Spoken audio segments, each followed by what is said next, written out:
সরাসরি বীরভূমে নজর রাখতেই হবে, তার কারণ অনুব্রত মণ্ডল বীরভূমে ফিরলেন, বাড়ি ফিরলেন কেষ্ট 2 বছর পর। আজ ভোরেই সকন্যা কলকাতা এসেছিলেন অনুব্রত মণ্ডল। চিনার পার্কে ফ্ল্যাট তৈরি ছিল, কিন্তু সেখানে তিনি যাননি, অপেক্ষা নয়, তিনি চাইছেন একেবারে বীরভূমে মানুষের মাঝে পৌঁছতে, আর সেজন্যই চিনার পার্কের ফ্ল্যাটে তিনি থাকতে চাননি। সড়ক পথে সোজা বীরভূম, তারপর বোলপুরের নিচু পট্টি।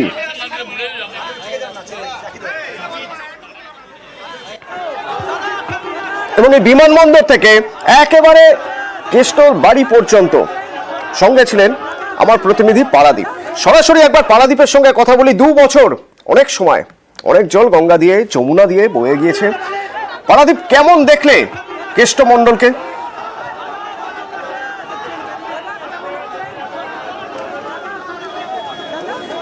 কেষ্ট মণ্ডল, অনুব্রত মণ্ডল বীরভূমে 2 বছরের কম বেশি সময় তিনি বীরভূমে সবভূমে পা রাখলেন, এবং এই মুহূর্তে বাড়ির সামনে ছবিটা তোমায় দেখাবো, এবং অবশ্যই তুমি যেটা জানতে চাইছো সেটাও বলবো। এই মুহূর্তে কেষ্ট মণ্ডল কিন্তু একদম নিজের মেজাজে, মেজাজে একটু প্রথম দিকে আমরা দেখছিলাম যখন বিমানবন্দর থেকে তিনি বেরোচ্ছিলেন তখন হুইল চেয়ারে করে বেরোচ্ছিলেন, এবং মেয়ে সুকন্যাকে নিয়ে গাড়ির মধ্যে উঠে গেলেন। সংবাদ মাধ্যমকে গতকাল থেকে এখানে এড়িয়েই গেছিলেন, কিন্তু সময় যত গেছে তত কিন্তু নিজের ছন্দে, নিজের মেজাজে ফিরছেন অনুব্রত মণ্ডল। এই মুহূর্তে যে অফিস, বাড়ির নিচে যে অফিস, সেই অফিস ঘরে বসে আছেন অনুব্রত মণ্ডল, এবং সকাল থেকে বীরভূম বোলপুরের রাস্তায় রাস্তায় যে ছবিটা আমাদের ক্যামেরা ধরা পড়েছে, যে রাস্তায় 100 মিটার 200 মিটার ব্যবধানে মানুষ দাঁড়িয়ে রয়েছে তাদের প্রিয় নেতাকে দেখবে বলে। 2022-এর আগস্ট মাস সিবিআই গ্রেফতার করেছিল অনুব্রত মণ্ডলকে। নভেম্বরে গ্রেফতার করেছিলেন, বা গ্রেফতারি পরোয়ানা জারি করেছিল ইডি, এবং তারপরে 2 বছর সময় পেরিয়ে গেছে। 2024-এর আজ 24 সেপ্টেম্বর, 2 বছরের সামান্য বেশি সময় অনুব্রত মণ্ডল আজ যখন ফিরলেন, তখনকার ছবিটা বীরভূমে বোলপুরে, সেই ছবি বোধহয় বীরভূমের রাজনৈতিক প্রেক্ষাপটে এই ছবি নজিরবিহীন। মানুষ আবির খেলছে বীরভূমে, 100 মিটার 200 মিটার ব্যবধানে কিছুটা দূরে দূরে তোরণ বানানো হয়েছে। এখানে যারা আবির খেলছে তাদের সাথে একটু কথা বলবো। এবং তোরণের একদিকে যেমন মমতা বন্দ্যোপাধ্যায়ের ছবি, অন্যদিকে অনুব্রত মণ্ডলের ছবি। মহিলারা শঙ্খধ্বনি দিচ্ছেন, উলুধ্বনি দিচ্ছেন, আবির খেলছেন। মানে কেন আজকের দিনটা আবির খেলার কারণ? আজকে আমাদের দাদা বীরভূমে ফিরে এসেছে, আমাদের খুবই খুশি, আনন্দিত। আর আমাদের এবার পুজোতে খুবই আনন্দিত করব, কারণ আমার দাদা এসেছে বলে পুজোর ঢাকটা আর একটু জোরে বাজাবো। কি নাম? মুন্নি সাউ। আবির খেলছো? দাদা বহুদিন পর নিজের স্বস্থানে ফিরে এসছে, আমরা খুবই খুশি। বোলপুরবাসী হিসেবে আমরা খুবই খুশি। আর পুজোর আগে এসছে দাদা, এই জন্য দাদার পক্ষ খুব ভালো, খুব ভালো খবর আমার। 17 নম্বর ওয়ার্ড তৃণমূল কংগ্রেস কমিটি, তৃণমূল কংগ্রেস কর্মী সমর্থক যারা, তারা কিন্তু সুস্বাগতম মাননীয় অনুব্রত মণ্ডল মহাশয় কেষ্টদা। প্ল্যাকার্ড, তোরণ সবই হয়েছে, মানে আর কি বাকি? এখন অনেক কিছু বাকি। পুজোর আগে দাদা ফিরে এসছেন, আমাদের গর্ব। ঢাকের বাড়ি, গুড় বাতাসা একই আগেকার সিনে আছে। দাদা এসছেন, আমাদের হাত থেকে বলার কিছু নেই। আসবো। আচ্ছা, গুড় বাতাসা, নকুলদানা, সেসবই সেলিব্রেশন হচ্ছে না? হ্যাঁ হচ্ছে, হবে আবিরের মাধ্যমে শেষ হচ্ছে। হ্যাঁ হচ্ছে, সবই আমাদের খুব আনন্দ।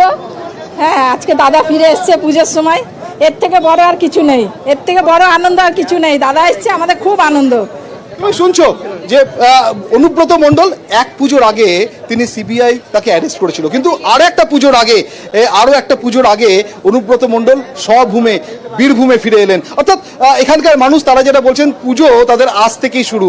এবং তৃণমূল কংগ্রেসের কর্মী এবার বোঝাই যাচ্ছে অন্তত কর্মী সমর্থকরা পুজোর ঢাক একটু জোরেই বাজাবেন। পারাদীপ, সঙ্গে থাকো। অনুব্রত মণ্ডল যখন বেরোলেন, তাকে যখন জিজ্ঞেস করা হচ্ছে কি বলছেন, কেমন আছেন? ভালো আছি। মমতা ব্যানার্জি আসছে, শারদীয়ার শুভেচ্ছা। মমতা ব্যানার্জি মমতা ব্যানার্জিকে আমি ভালোবাসি,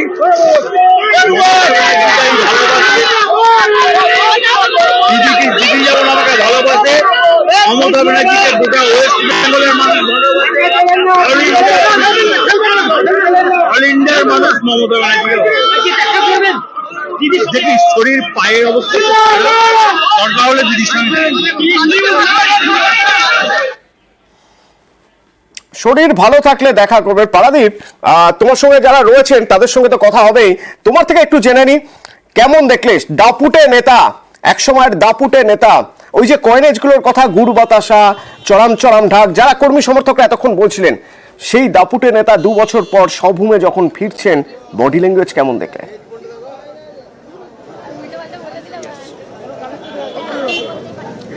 আরেকবার প্লিজ অতনুদি প্রশ্নটা প্লিজ।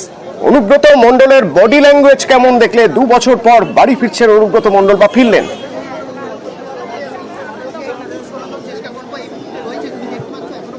দেখো, অনুব্রত মণ্ডল গতকাল যখন তিহার জেল থেকে ছাড়া পেয়েছেন, তারপরে বেশ কিছুটা সময় তিনি সংবাদ মাধ্যমকে এড়িয়ে যাচ্ছিলেন, কিন্তু আজ যত সময় গেছে এবং বীরভূমে, বিশেষত বীরভূম জেলায় যখন তিনি পা রেখেছেন বা তার গাড়ি ঢুকেছে, তারপর থেকে কিন্তু তার শরীরী অভিব্যক্তি সেটা কিন্তু সম্পূর্ণভাবে বদলে গেছে। অনেক ঝড়ঝড়ে লাগছে, যদিও তিনি নিজে বলছিলেন যে তার পায়ে ব্যথা, কোমরে ব্যথা, কিন্তু ওজন অনেক কমেছে। চোখে মুখে তিনি যখন আসছিলেন, কর্মী সমর্থক, দলীয় কর্মীদের স্বতঃস্ফূর্ততা দেখে, তাদের আনন্দ উচ্ছ্বাস দেখে হয়তো কোথাও গিয়ে তিনিও মনে মনে তার সেই একটা যে 2 বছর পরে ফেরার একটা গ্লানি ছিল, সেই গ্লানিটা কমেছে এবং তিনিও উদ্বেল হয়ে উঠেছেন। তাহলে যখন তার গাড়িটা বাড়ির সামনে এসে দাঁড়ালো, তারপরও মিনিট 10-15 এত জনজোয়ার, তার গাড়ির গতি স্তব্ধ হয়েছিল।